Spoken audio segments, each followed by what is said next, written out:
So let's see.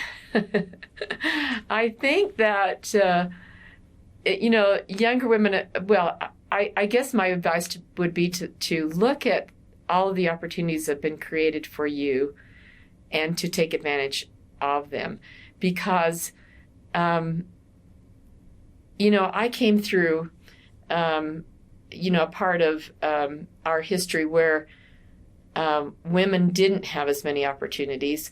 But, like, for example, when I went to work, I was criticized by a lot of people. It's like, well, if you made a little bit just to get by, then people gave you a break. But if you succeeded at work and made a lot of money, then you were materialistic, you were working for money, you were working for a boat, all those kinds of things. Well, I think that we're starting to get over that a little bit. So I think young women, I would just advise them to take advantage of all of the blood, sweat, and tears that have gone to create opportunities for you and to make opportunities for that next generation. I would also tell them to not carry a chip on their shoulder, as a woman. There's plenty of opportunity.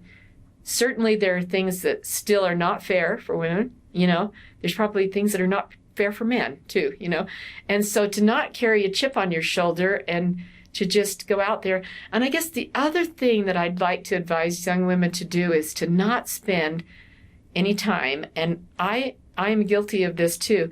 I think we as women a lot of times spend too much time criticizing and rather than supporting.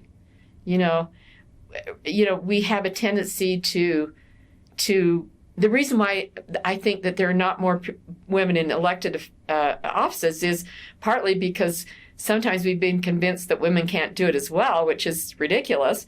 But the other thing is we don't support women. We've been convinced sometimes that men can do it better.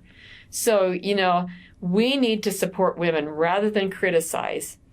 We need to support. And I wish I would have spent less time criticizing and more time supporting women. And it's taken me, 67 years old to get over most of that. And I just think that, we need to solve that as women, to support each other and not criticize each other. So that would be my advice.